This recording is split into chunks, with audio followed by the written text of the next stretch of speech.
Welcome to Clubhouse with a review of the Bandai GFrame 14 GM Command Space Type, a part of the GFrame Candy Toys' 14 series of figures, and not quite the usual model kits that we look at here on the channel, but I happen to buy this for myself because I like gyms, so I thought I might as well make a video of it while I'm at it.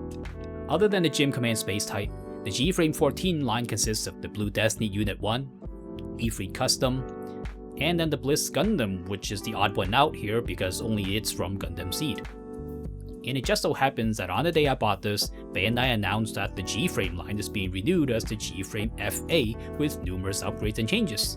But it also means that the GFrame 14 will be the last of this older GFrame line of products, so I suppose that's another good reason to review one of these guys from this soon-to-be classic line.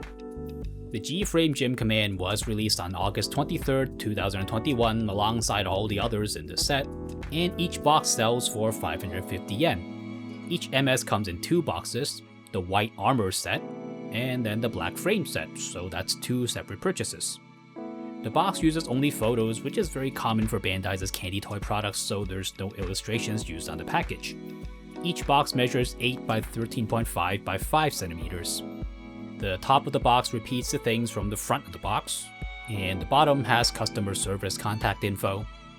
The side of the box has all the other items in GFrame 14, and the other side of the box is all legal text. Inside the armor box, we get the parts in a bag separated into their own little sections, and it's mostly pre-built for you. Inside the frame box, we have the exact same deal, with the frame parts mostly assembled right out of the box. You also get a piece of chewing gum that's in each box, which are sometimes omitted depending on if the product is imported as an actual candy toy item or just a toy product. Now, if you've ever had these, then you know that they have a soda flavor and they last about 10 seconds before the taste is exactly the same as the box, and no, I'm not exaggerating. The instructions are printed on the insides of the box, which is quite common to candy toy lines to save on printing costs on a separate sheet, so you do have to take the box apart, and Bandai doesn't provide a separate digital version online, unfortunately. But really, most of you guys watching my channel are probably smart enough to figure this out for yourself, and it's really not at all complicated, except for this scary mess right here where that fixed frame is turned into a bone pile that's used as its display base, but we're gonna get to that. Here is a fixed frame from the armor set, which a lot of people criticize as being wasteful and it forces people to pay for what's effectively plastic trash. And I suppose in most cases people will want that movable frame over this for posing and everything. And to be fair to this frame, it's not quite just trash and it does have some legitimate use. I mean, for one thing, you can buy just this box and you do get the basic MS, even though it doesn't have any weapons, but it is something that's at least functional out of the box, and the frame set isn't mandatory in principle. Another thing that this frame gives us are these open palms that can be used on the other frame, and they're always good to have, as I always say. But really, the best thing about this frame is if you have a lot of these on display, then using this frame gives you a beautiful uniform stance across all your figures, which is actually pretty hard to do with the movable frame. The stance is just really slick and really clean like this. Stripping the frame back down, we can have a side-by-side with the articulated frame, and the articulated one really looks like something you'd get from an RG kit, which is quite impressive. The fixed frame is simple and boxy as it should be to have cost kept absolutely no more than it must be in production. The articulated frame is one big reason this series is so popular, and trust me, 14 releases is very successful for Bandai's toy division, which routinely kills off new product lines after just 2 or 3 releases. They're absolutely ruthless to any product that doesn't pull its weight. I mean, just ask the fans of the Gundam Assault line, which was what came before the GFrame series, and they basically fill the same niche. With the frame all dressed up in the armor and with all its weapons, the GM Command Space Type is now fully complete. Now, this is the more divisive aspect of this line because the GFrame figures radically change the looks of an MS with their own spin with sharp, angled cuts across the armor that divide it into smaller panels with a lot of triangular shapes and a lot of additional geometry. Some fans have called these different designs overindulgent, or they say that it leans too far into sci-fi visual gibberish, but some fans like this and praise it for being something new for a change after seeing that canonical design 100 times over 100 different products already. The big shoulders and the busy panels and the hyper details aren't really that strange with resin kits, and there's really no need to be too conservative sometimes about remixing designs, or so they say. To me, I think the added details are certainly quite over the top and they can fall into being visual noise more than providing meaningful information, but at the same time, it's absolutely true that we don't need every Gundam product looking the same, and it can be interesting to have designs like this that dare to look so radically different. We don't get that many resin kits now and they cost a fortune when they do come out, so these are pretty good alternatives for that sort of visual style. But if you have any products from the series, one of the worst things about them are these exposed surfaces on the back of the biceps and also behind the thighs, and they look a little bit like the naked apron thing that you always see in Japanese animation.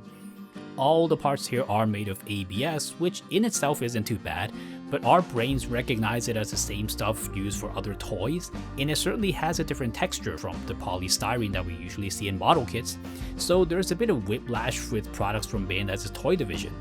Some people call this plastic cheap, but it actually has nothing to do with price, and it has everything to do with toughness and safety. And these guys really are really durable, and you can be really rough with them and they usually tend not to break. The figure is painted to show most of the important colors like the slightly metallic green that's used on the visor of the head, along with the red on the chin, and the circle panels on each side. Of course, it's always going to be way cleaner if you repaint all of it yourself, but the work that's done here is enough for a casual display even if the Vulcans and the gray details are all missing. The chest has its black details painted on, like the chest vents and the cockpit, and there's a bit of red on the crotch armor. The beam guns' tank on the back has the white and the red painted, and the white here is a slightly different tone to the bare white plastic, but it's not really a big problem. Like I said, it has all the key colors right out of the box, even if it doesn't have any of the colors for any of the detail parts.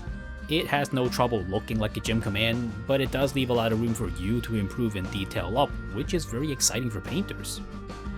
A nice bonus here is this alternate backpack, which fans know is for the variant that's used inside the space colonies with fewer thrusters. That goes along with the bullpup machine gun, which is a single molded piece and it doesn't have any moving parts, not that it needs it. So from these two parts, you will actually get everything you need to make either version of the GM Command, as long as you don't mind not having the sand yellow color scheme. What's really odd is this extra shield that we get, which is the classic full shield but without the star at the front. But this teases us by being that other sand yellow color scheme, which tells us that Bandai could have done it, but they didn't. So we get this shield that's in a color all of its own and looks super janky if you try to use it. It does share the same design as the previous shields of the same type, like this one from the regular GM, but it's strange how this new one is actually a little bigger than the old one, and I'm not sure why that is. The beam gun we've briefly already seen, and other than the shield just now, this is the other most well-colored accessory that we get, with the tank in the back fully painted in white and red, as we already know. The gun itself is also more fully formed than the bullpup rifle, which is much thinner and sadly more like an afterthought next to the beam gun. There aren't any hollow spaces on either side, which is wonderful, and this is a solid piece of plastic all the way through. The regular GM Command shield has the red portion nicely painted in red, as it should be, and it has the GFrame signature flourish of extra geometry. The backside has way more molded detail than you might expect, which will help a lot if you want to paint this area gray. The shield attaches with this shield adapter, which you should slide onto the arm with this panel taken off. I mean, you can just still cram it in with enough force, but this is a much gentler way to do it. Place the panel back on and now the shield can slide right onto the peg as you'd expect. We don't get any Beam Sabers here, whether it's solid or clear or anything, though for some other figures in the line we do get it sometimes. You can see the handles that are fixed details on the back skirt, so this is all you get unfortunately. And no, I haven't forgotten, here's that stand made from the chopped up remains of the fixed frame, and it really does look exactly like a pile of scraps cobbled together. You can install the display arm and then mount the GM Command onto it, and you can really see how distracting that base is and how hard you have to try uncomfortably to ignore it. That's really a shame because the display arm really does quite a good job, so if it had a normal base, this would add so much value to the figure. Right now, it's an ugly stand where the arm actually is an enormous cost.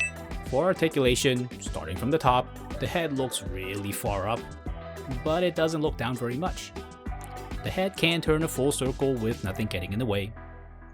The shoulders swing outwards like this, and they also swing upwards like this, and that works with the arms together to give an outward swing well over 90 degrees. The arms can swing around a full circle with no problem. The biceps swing the lower arms around a full circle. The elbow is only a single joint, but the cutaway corners on the armor gives a bend of over 90 degrees. The hands can be adjusted on their ball joint, and they can rotate around a full circle. The waist dips forward this much, and then it dips backwards this much. It rotates around the full circle, even though I was a little clumsy when I was doing it here. The front skirts flip up until it hits the torso. The side skirts go up quite a lot as well. The back skirt is fixed and it doesn't move. The legs swing outwards a little over 90 degrees, but at the very top the joint springs back down a little bit. The thighs can rotate along a peg. The legs kick forward about 90 degrees. And they kick backwards not nearly as much. The double jointed knees give us a clean 180 degree bend. The feet swing upwards barely at all, and they swing backwards way better. They swing from side to side this much. And additionally, the entire foot rotates from side to side along a peg on the ankle. It's really no secret that G-frame figures can pose like a champ, and this isn't the RG situation where things just fall off left and right. This little guy will do any pose whichever way you want, and everything is going to stay attached to it. The articulation works beautifully together with the radical style and proportions, and fans of the G-frame line knows that these figures look wonderful in a lot of poses, so I don't think it needs much affirmation from me really. For size comparisons, here's the entry grade RX-78. The G-frame figures all have the same height, well, because they use the same inner frame, and whatever scale that comes to be, it's definitely smaller than 1144, and they don't really fit well next to 1144 kits. And here it is next to the regular GM, just because I have that too. The vanilla GM has an off-white, as it should, which really shows you how much brighter the white is on the GM Command. I think these are the only two GMs released in the entire line. I know this because if they made any others, I probably would have bought it. With all that said, here's a Hobby Clubhouse 3-point verdict on the Bandai GFrame 14 GM Command. Number 1, it's for GM Command lovers. There are fans who specifically love the GM Command, and they'll all be really happy to know that this set here gives you both the space type and the colony type, but without the different colors. And for the GM Command, it certainly hasn't had as many wild redesigns like this one right here, so even if you aren't super into this particular aesthetic, you're still going to enjoy for being fresh and different for the MS. I don't think I need to sell you much if you really already like GM Commands. This is something you're going to enjoy. And number 2, it has all the pros and cons of the G-frame line. I mean, this really is a typical example of what you get across the entire G-frame figure line. It has the different styling, it has the really good articulation, and it also has the ugly cutaways on the backside, and it also has the ABS plastic. It's really not better or worse than any other entry in the line. On the other hand, there's really no way of getting around the cons here, even if you're a builder. But on the other hand, this little guy comes out of the box ready for display without additional work from you if you really don't plan to do any of that. And number 3 though, it is great for painters. Now I say painters specifically because the ABS plastic isn't easy to sand and modify. Just try it and you're going to end up with a stringy mess that never gets smooth. But for painting, this kit has so much potential to unlock with all these panels and layers and mechanical details that scream for more definition. And it all comes built in with an alternate color scheme to unlock if you want to paint it into the colony type with the sand yellow colors. This little guy is very rewarding to paint either way at so many different levels, whether it's just some basic detailing or an entire overhaul of the colors. This is true for most G-frame figures, but the GM Command stands out a little bit with its second alternate color scheme available. So that's a review of the G-frame GM Command. Most likely the only review I'm going to do for this line, so it's sort of the representative of that whole series for this channel now that the G-frame will be replaced with the newer FA series. Let me know in the comments if you're a big fan of the series and any other thoughts you have about these figures. Thank you so much for watching. Come look us up on social media with updates on upcoming videos and sneak peeks at future projects, links in the description below. Or hang out here some more with one of these other videos. But before you go, don't forget to like, subscribe, and hit that bell icon to be notified of new videos from Hobby Clubhouse, and I'll see you next time.